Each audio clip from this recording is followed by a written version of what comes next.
बच्चों में रागिनी राय, जागरण public school Varanasi से आज आपको दुख का अधिकार पाठ के विषय में बताऊंगी।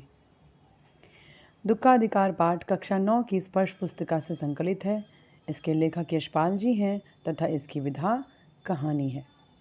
अब आइए लेखक का जीवन परिचय देखते हैं। यशपाल का जन्म पंजाब के फिरोजपुर छावनी में सन 1903 में हुआ था। यशपाल जी एक साधारण खत्री परिवार में पैदा हुए थे। इनकी माँ का नाम श्रीमती शारदा देवी था, जो एक अनाथालय में अध्यापिका थी और यशपाल जी के जीवन पर इनकी अमिट छाप पड़ी थी। इनके पिता हीरालाल एक साधारण कारोबारी थे।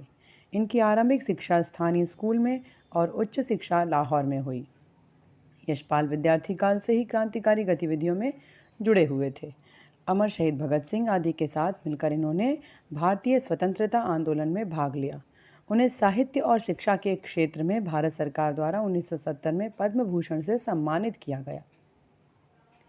साहित्य परिचय। यशपाल की प्रमुख कृतियां हैं देशद्रोही, पार्टी कामरेड, झूठा सच तथा मेरी तेरी उसकी बात। सभी उपन्यास हैं। ज्ञानदान, तर्क का तूफान, पिंजरे की उड़ान, फूलों का कुर्ता, उत्तराधिकारी, यह सब कहानी संग्रह हैं। और सिंहावलोकन इनकी आत्मकथा है। मेरी तेरी उसकी बात पर यशपाल को साहित्य अकादमी पुरस्कार मिला है। यशपाल की कहानियों में कथारस सर्वत्र मिलता है। वर्ग संघर्ष, मनोविश्लेषण और पैना व्यंग इनकी कहानियों की विशेषताएं हैं। यशपाल ये मानते रहे हैं कि समाज को यदि उन्नत बनाना है तो सामाजिक समानता के साथ साथ आर्थिक समानता भी आवश्यक है। यशपाल ने अपनी रचनाओं में हिंदी के अलावा उर्दू और अंग्रेजी के शब्दों का भी बेहिचक प्रयोग किया है। अब आइए पात्रों से परिचय करते हैं। माँ अधेड़ उम्र की औरत, पुत्र भगवाना 23 वर्ष आयु, पुत्रवधू भगवाना की पत्नी, पोता पोती, भगवाना के बच्चे, झाड़ फूक करने वाला ओझा और कुछ दुकानदार जिनकी परचून की दुकान है जिसमें लाला जी मुख्य रूप से हैं। 2-3 व्यक्ति हैं जो कान खुजाता है, एक व्यक्ति कान खुजा रहा है तो एक दाढ़ी सहला रहा है और सबसे मुख्य पात्र हैं स्वयं लेखक यशपाल जी। अब आइए पाठ का परिचय देखते हैं। प्रस्तुत कहानी देश में फैले अंधविश्वासों और ऊंच नीच के भेदभाव को बेनकाब करती हुई यह बता रही है कि दुख की अनुभूति सभी को होती है, परंतु इसको व्यक्त कर पाना सबके वश में नहीं है। कहानी धनी लोगों की अमानवीयता और गरीबों की मजबूरी को भी पूरी गहराई से उजागर करती है।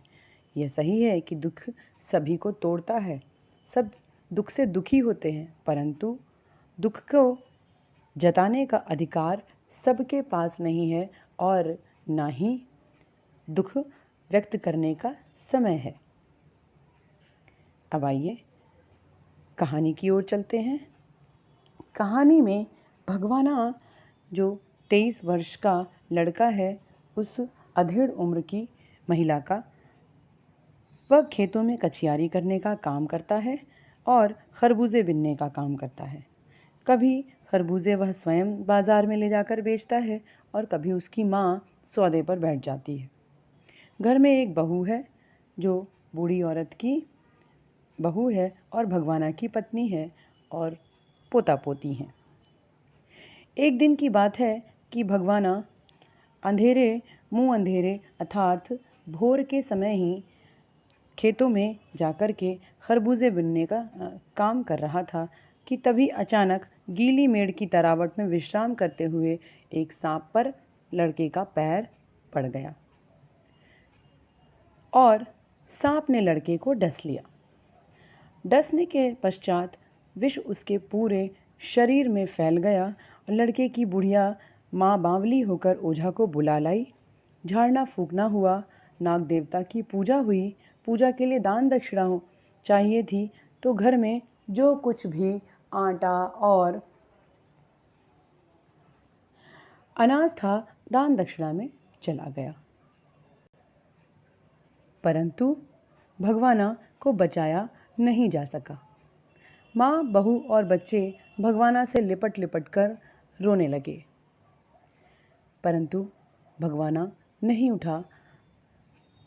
अंततः भगवाना के दाह संस्कार के लिए भी अब घर में कुछ भी बचा नहीं था, तो बुढ़िया को अपने हाथों के छन्नी कखना को भी बेच करके उसका दाह संस्कार करना पड़ा।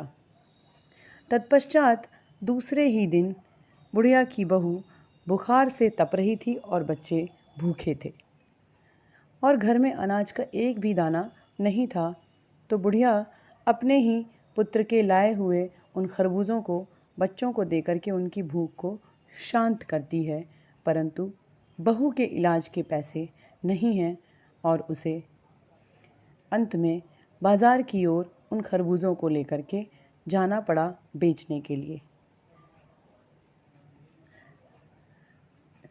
जहाँ वह सर झुका कर के केवल रोती रही और खरबूजों को बगल में रख कर के, और बाज़ार के जितने भी लोग थे उसे भला बुरा बोल रहे थे कि पुत्र की मृत्यु को एक दिन भी न हुआ और यह कैसी है जो बाज़ार में सौदा करने चली आई है, अपना नहीं तो कम से कम दूसरों के धर्म का ख्याल तो कर लिया होता। चूँकि बुढ़िया के घर में सूतक लगा हुआ था और सूतक के समय घर के लोगों का कहीं आना जाना अथवा किसी के घर किसी भी घर के लोग उसके घर आकर के पानी अथवा कोई भी चीज़ ग्रहण नहीं करते हैं, ऐसी मान्यता चली आ रही है। तो इस कारण जो बाज़ार के लोग थे उस बुढ़िया को बार बार भला बुरा कह रहे थे। तभी उस ओर लेखक गुज़र रहे थे बाज़ार से और लेखक ने लोगों को भला बुरा कहते हुए सुना। एक महाशय तो कहने ही लगे कि क्या ज़माना है, जवान लड़के को मरे पूरा दिन नहीं बीता और ये बेहया दुकान लगा के बैठी है। दूसरे साहब अपनी दाढ़ी खुजाते हुए कह रहे थे, अरे जैसी नीयत होती है अल्लाह भी वैसी ही बरकत देता है, परंतु उस बिचारी के मन की व्यथा कोई भी समझने वाला वहाँ न था। कि तभी लेखक दूसरों से जानने के लिए व्याकुल हो उठते हैं कि आखिर क्या समस्या है जिसके कारण यह इतना रो रही है, और बाज़ार के सभी लोग उसे इस प्रकार से भला बुरा कह रहे हैं। तो पता चला कि इसका एक 23 वर्षीय पुत्र था जो सांप के डसने के कारण मर गया।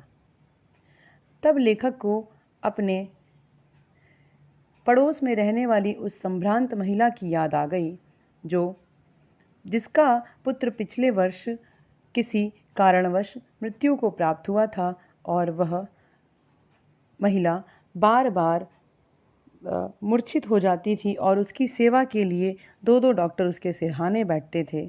हर तरफ उसको उसके पुत्र शोक से द्रवित होने वाले लोगों का तांता लगा हुआ था, परंतु आज ऐसी स्थिति है इसके साथ कि सभी इसे ही भला बुरा कह रहे हैं। तो इस तरीके से लेखक के मन में इस बात को लेकर के बड़ी व्यग्रता थी। तो जब मन को कुछ भी रास्ता नहीं मिला तो बड़ी बेचैनी के साथ उनके कदम तेज़ी से आगे बढ़ते गए और केवल वह यही सोच रहे थे कि शोक करने, गम मनाने के लिए भी सहूलियत चाहिए, दुखी होने का भी एक अधिकार होता है। अब आइए इस पाठ का सार देख लेते हैं। यशपाल जी पाठ के माध्यम से हमें यह बता रहे हैं कि मनुष्य की पोशाक कैसे उन्हें विभिन्न श्रेणियों में विभाजित करती है। प्रायः पोशाक ही समाज में मनुष्य का अधिकार और उसका दर्जा निश्चित करती है। हम झुककर के निचली श्रेणियों की अनुभूति को समझना चाहते हैं तो यह पोशाक ही बंधन और अड़चन बन जाती है। जैसा कि लेखक ने कहानी में बताया कि खरबूजे बेचती औरत को लोग भला बुरा बोल रहे थे क्योंकि पुत्र की मृत्यु के पश्चात भी वह बाजार खरबूजे बेचने आ गई थी, क्योंकि उसे अपनी बीमार बहू का इलाज करवाना था और पोते पोती का पेट भरना था। तो बच्चों, आज का पाठ बस इतना ही। मुझे आशा है कि आपको यह पाठ स्पष्ट हो गया होगा। आज के लिए बस इतना ही।